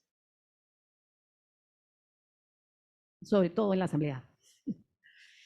A quienes no les hay mucha gente en la Asamblea a quien posiblemente no le interesa que una ley de extinción de dominio sea aprobada y esté vigente y en funcionamiento, puesto que yo mencioné algunas cosas como el uso de información confidencial para adquisición de tierras, situaciones como las que tuvimos con el contrato de Petaquilla, que quiero que sepan que en esta administración, al comienzo de la administración, trataron de volver a aprobar el mismo contrato con las mismas partes cuando incluso las compañías habían desaparecido, ya no existían. Pero esas son situaciones reales que se dan en el país, que son inconcebibles, porque quien había firmado como ministro de Comercio e Industria en ese momento estaba actuando como subcontralora y era meter a todos los funcionarios que estaban involucrados en ese contrato en un proceso judicial por distintos delitos que tenían que ver con afectación a la administración pública. Realmente ese tipo de cosas sucede por los intereses políticos, por los intereses creados por la corrupción. Es producto de la corrupción. Sin embargo, yo tengo que decirles que leyendo ambos proyectos de ley, ambos proyectos están incompletos. Primero, el procedimiento que están utilizando es un procedimiento complejo y es una mezcla del sistema penal acusatorio, cuando esta debería ser una acción totalmente civil. Debería ser un proceso ejecutivo, como se ha hecho en México, como se ha hecho en Colombia, como se ha hecho en Argentina. Un proceso muy rápido, donde las pruebas están básicamente preconstituidas porque se tratan de bienes y es más o menos sencillo para el Estado poder probar la propiedad de estos bienes, puesto que el registro público, que es donde se registran la propiedad de los bienes, es una entidad estatal. Eso por un lado. Y por otro lado, pues obviamente cuando ustedes leen la norma, se dan cuenta que no fue una norma que hubiera sido sometida a la consulta pública, ¿sí?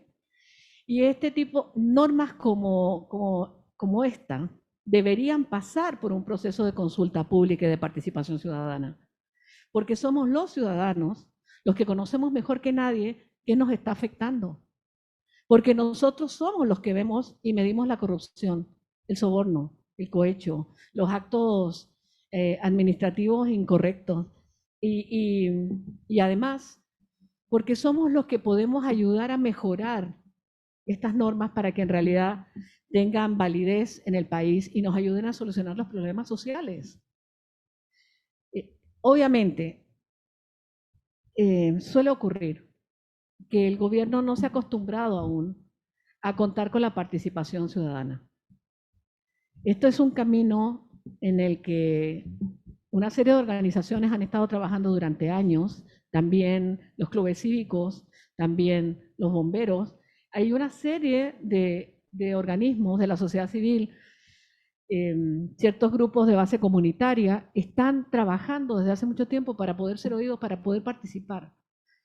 Normas importantes como esta ley de extinción de dominio debería pasar por consulta ciudadana, debería ser enriquecido por el conocimiento de los ciudadanos, panameños y extranjeros que residen en el país. ¿Por qué no? Es importante que entendamos que es un camino para solucionar problemas importantes del país, problemas que hacen que todos los días seamos criticados a nivel internacional y no podemos solucionar. No creo ser la única panameña que se siente muy avergonzada cuando se da cuenta que situaciones como la de los albergues y el maltrato a los menores y el uso sexual de menores que están bajo el cuidado del Estado no ha sido penado. Esto es algo realmente vergonzoso, es algo triste, es algo lamentable, es algo que hace que nos sintamos muy mal. Pero también nos sentimos muy mal cuando vemos que todo el resto de los países de América Latina están recuperando los bienes que se obtuvieron por peculado, por cohecho, por soborno. ¿Me explico? Y nosotros no hemos recuperado absolutamente nada, o peor, tuvimos que aceptar que se nos impusiera una ley, porque se impuso, una ley en donde se permitía que aquellos que quisieran colaborar con el Ministerio Público en las investigaciones, y tal vez se habían quedado con 200 millones, pues devuélvanos 40 y colabora con la investigación y se queda con el resto. Esto manda un mensaje muy, muy incómodo, pero aparte de incómodo es un mensaje totalmente errado para la ciudadanía. Las personas que no tienen acceso a una vivienda digna, que no tienen acceso a poder educar bien a sus hijos, que no tienen acceso a... ¿Se dan cuenta que estamos enviando el mensaje de que la corrupción paga? ¿Por qué yo devuelvo 40 millones y me quedo con 160? Eso no puede ser. Eso desmejora la calidad de vida, desmejora la percepción de la sociedad respecto a la democracia. Gracias. Desmejora totalmente la apreciación de la sociedad respecto a la democracia, a la participación política, a la participación en espacios de consulta ciudadana, porque sinceramente la gente piensa, señores, los que van a terminar disfrutando de vivir una vida muy cómoda sin merecérsela, después de haber cometido un delito, son políticos. Y estamos convirtiendo la sociedad en un volcán. Está haciendo ebullición esa lava. ¿Ok? Esa sensación de insatisfacción es como la lava dentro de un volcán. En algún momento puede explotar. Nosotros lo que esperamos es que haya un periodo de sensatez en todos los miembros de los partidos políticos y también en los detentadores del poder público, y entiendan que tenemos que tratar de bajar el calor del volcán. Eso es lo que somos en este momento, señores. Con esta crisis sanitaria, lo único que hemos entendido rápidamente es que va a escasear la comida, ¿sí? Que van a escasear muchísimos artículos de primera necesidad porque hay empresas que cerraron, porque hay problemas con los transportes internacionales en un país como el nuestro que produce muy poco, porque tampoco hay agroquímicos para nuestros productores agropecuarios. Y no es posible que solo lo veamos unos pocos, creo que todo el país lo ve y creo que todo el país está consciente de que este es un momento muy difícil en el que hay que tomar decisiones arriesgadas. Si bien hasta el momento, la Asamblea de Diputados no ha sido capaz de entender la importancia de aprobar una ley como la ley de extinción de dominio, pues en la medida que pase el tiempo y por la presión de los otros países de América Latina, que a su vez están investigando también delitos conexos, como todos los delitos de Odebrecht que aquí mencionaron, ellos van a querer que el gobierno también les devuelva parte del esfuerzo económico que han hecho para estas investigaciones internacionales. Una de las razones de ser de la ley de extinción de dominio es tener los fondos para poder intercambiar y pagar por ese servicio que nos están dando. Pero no somos capaces de verlo, no vemos más allá de nuestros ojos. Eso es peligrosísimo. Muchísimas gracias. Muchísimas gracias. ¿Alguna otra pregunta? Sí, muy buenos días. Primeramente, pues para felicitar a las dos exponentes, realmente ha sido muy buena su intervención. Lastimosamente, pues el tiempo a veces está en contra, ¿verdad? Pero son temas que definitivamente pues necesita desarrollarlo aún más y lo hicieron muy bien, las felicito. En cuanto a mi pregunta para la licenciada María Soledad, sabemos que en esta sociedad existen muchos aspectos contrarios a lo que debería ser o a lo que la sociedad, o el camino hacia donde la sociedad debería asistir. En cuanto a la extinción de dominio, se habla sobre todo de que se quiere o se está enfocando en el aspecto penal.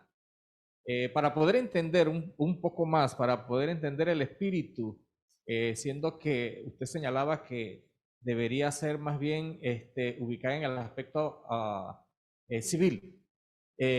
¿Cuál es su opinión en cuanto a querer verlo o enfocarlo desde el ámbito penal? Gracias. Muchas gracias. Bueno, realmente creo que en parte puede ser desconocimiento. Creo que lo están asociando a las acciones penales producto de los delitos, pero no necesitan ser vistos desde el punto de vista penal, porque en realidad una acción de extinción de dominio lo que va a hacer es extinguir el dominio comercial o civil sobre un bien. Entonces, obviamente esto tiene que ser modificado en el proyecto de ley que se ha presentado a la Asamblea. Gracias. No sé si hay alguna otra pregunta Julia.